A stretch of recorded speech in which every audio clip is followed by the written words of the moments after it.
I am your beloved Count Olaf. I'm a Buddhist, I'm a Muslim, I'm a Christian, I'm whatever you want me to be. You know, it all comes down to the same thing. You're in a loving place or you're in an unloving place. If you're with me right now, we cannot be unhappy. It's not possible. It's not possible. Life doesn't happen to you, it happens for you. How do I know this? I don't, but I'm making sound, and that's the important thing. That's what I'm here to do. Sometimes I think that's the only thing that's important, really, you know? It's just letting each other know we're here.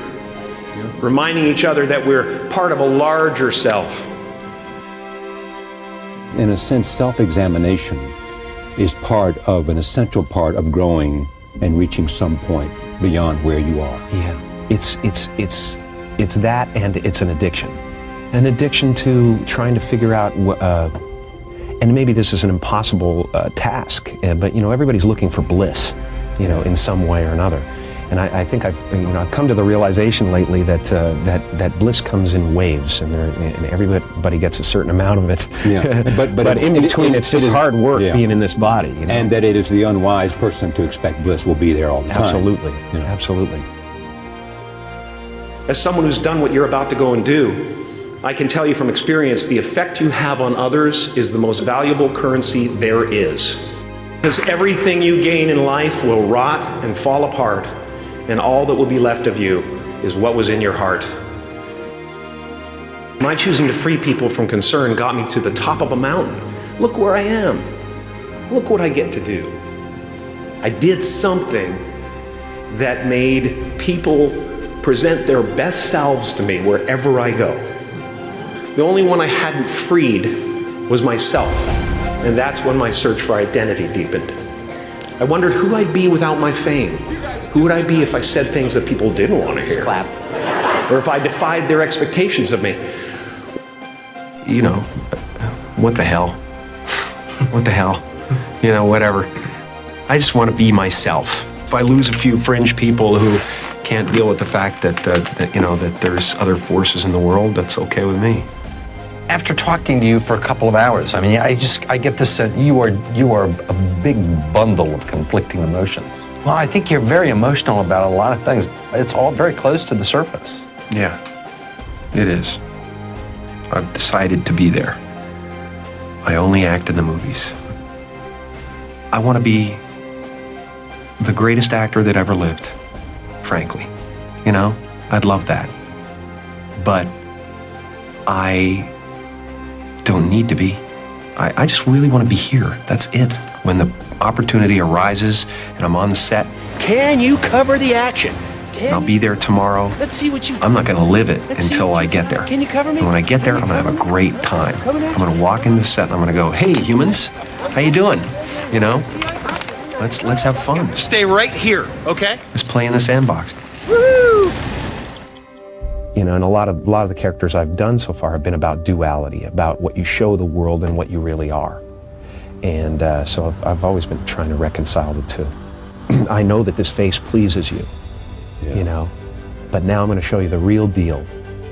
And I hope there's enough there that, you know, that you can identify with, that we can sit together and break bread, and you'll think I'm as special as I was before.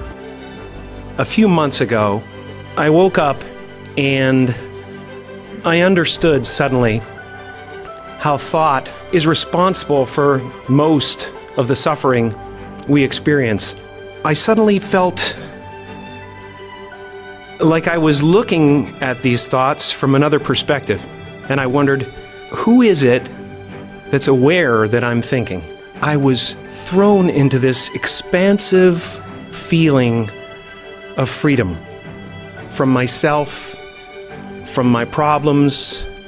I saw that I was bigger than what I do. I was bigger than my body. I was everything and everyone. I was no longer a fragment of the universe. I was the universe. Your job is not to figure out how it's going to happen for you, but to open the door in your head. And when the door opens in real life, just walk through it. And when I say life doesn't happen to you, it happens for you, I really don't know if that's true. I'm just making a conscious choice to perceive challenges as something beneficial so that I can deal with them in the most productive way. You'll come up with your own style. That's part of the fun. Oh, and why not take a chance on faith as well? And what do you own now? What is it you own, you think? I think I own my self-esteem. I own my, I guess, what I own when you think about it is my faith. Yeah. That's what I own. Not religion, but faith. Not hope, but faith. I don't believe in hope. Hope is a beggar. Hope walks through the fire and faith leaps over it. Countries and religions and I find it all so abstract. Why am I an American? Why am I Canadian? And by the way, you're a Catholic or you're a Jew or you're, whatever you are. It's like everything is abstract structures. What is that? What does that mean? Somebody put a line down and said, this is that. We're so much more. I've just given them up. I'm fine just floating through space, flying 6,000 miles an hour around the sun, balancing on tectonic plates. They're floating on lava, ready for the end times to occur and whatever the hell is going to happen. I'm just great. You're on a spiritual journey, period.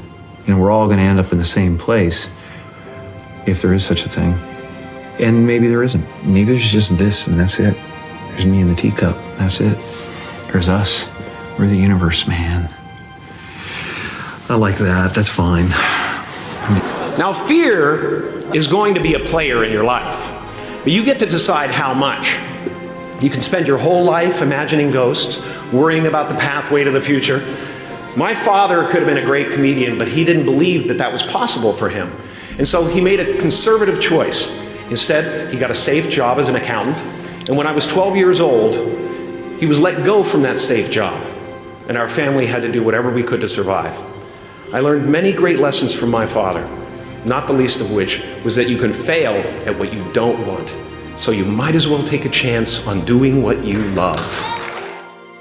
And after you walk through those doors today, you will only ever have two choices: love or fear.